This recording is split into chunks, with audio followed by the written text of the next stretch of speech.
හයි guys අද නම් ඉතින් සැටසෙන්නේ මොකද කියලා ඔයාලට තේරෙනවද? බලන්න පොඩියට ගෝවා ටිකක් කපාගෙන තියෙනවා. ලීස් ටිකක්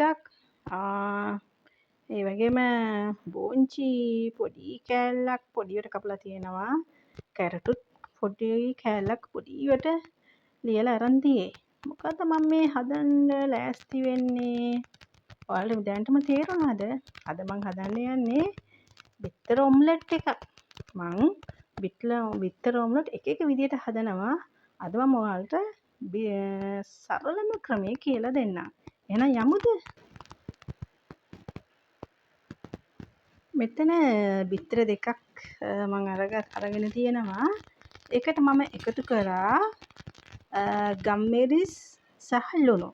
දැන් හැන්දක් හරි පොඩි හැන්දක් හරි විසියක් හරි අරන් හොඳින් ගහගන්න ඕනේ. මේ හොඳින් ගහගන්න කියන්නේ හේතුව මොකක්ද කියලා ඔයාලා දන්නවද? ප්‍රමාණය දෙගුණ වෙනවා. ප්‍රමාණය දෙගුණ වෙන්න ඕන හන්ද තමයි හොඳින් ගහගන්න කියන්නේ.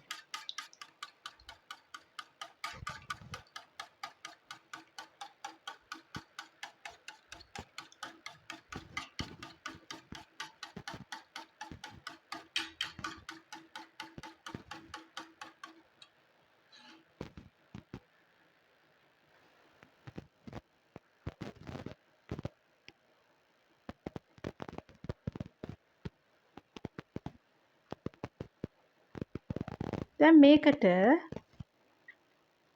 කපාගත්ත එළවලු ටික එකතු කරන්න. කපාගත්ත එළවලු ටික එකතු කරන්න ඕනේ. පිළිවෙලක් නෑ, ඕන එළවලුවක් ඉතින් ඔයාලගේ කැමැත්ත අනුව එකතු කරන්න පුළුවන්. ඔයාලා කැමති නම් අවු මිරිස් එහෙමත් එකතු කරන්න පුළුවන්. බීලුණ එකතු කරන්න පුළුවන්. මම නම් කැමති නැහැ. ඒ හන්දයි මම එකතු කරේ නැත්තේ. ලුණු එකතු කරලා තියෙන හන්ද අවශ්‍ය පමණ මම ලුණු එකතු කරලා තියෙන්නේ. සමහර අය කැමති මේකට බීලුණ එකතු කරනවා නම් බීලුණ හරි පොඩි ලුණු හරි නැවතත් හොඳට ගහන්න ඕනේ.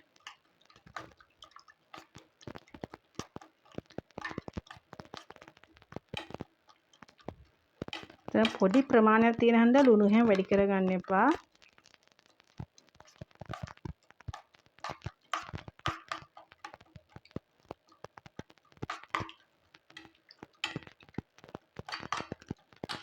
හරි.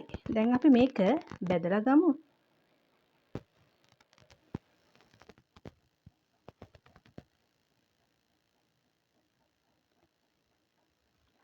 ගයිස් දැන් ලිපි මන් තාච්චියක් තියලා තියෙන්නේ.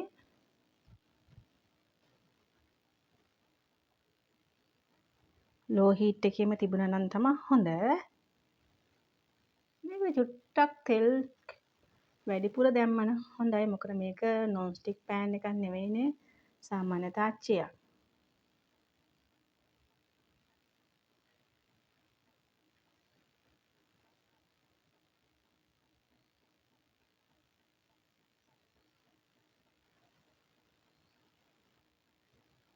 හරි. අපි දැන් පොල් තෙල එකතු කරමු.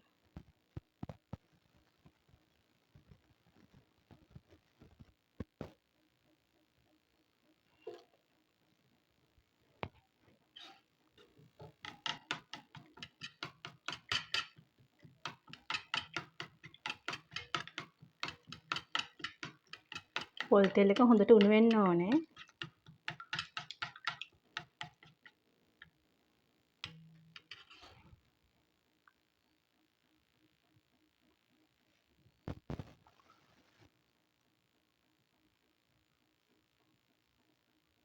හරි. අපි දැන් මේ ගහගත්ත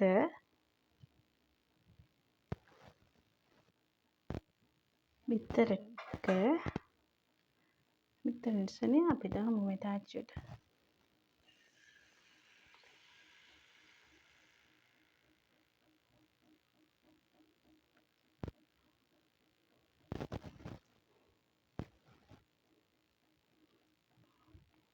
ඉවසීමෙන් කරන්න ඕනේ වැඩක්.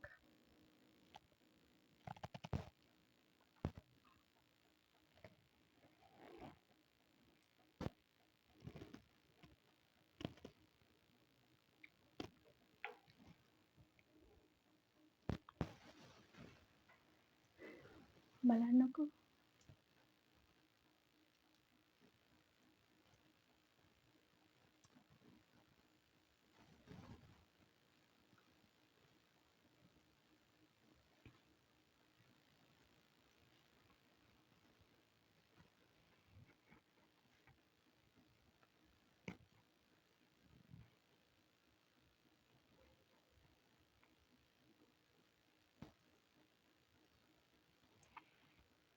ටික වෙලාවක් ඉතින් ඉවසීමෙන් ඉන්න වෙනවා.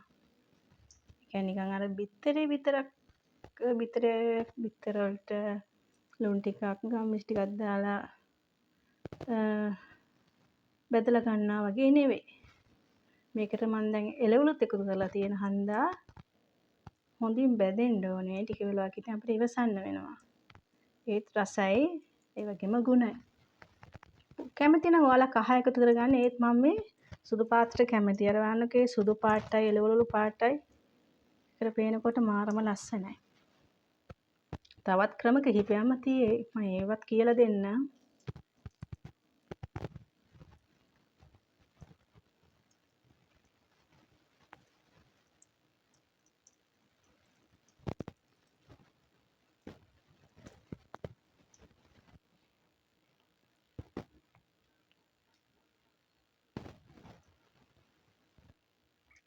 ටක් බලමුනේ.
ඔන්න මට කරන්න අමාරුම වැඩේ අද කරා.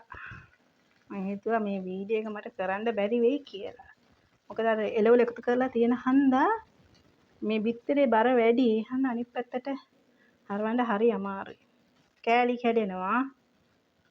ඔයාලගේ වාසනාවට මගේ වාසනාවක් දන්නේ නැහැ.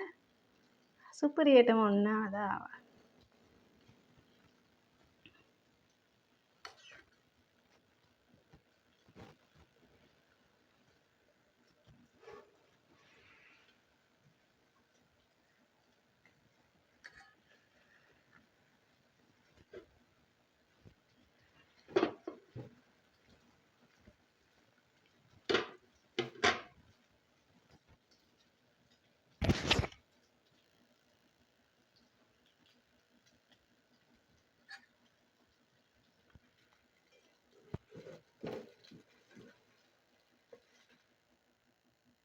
හරි.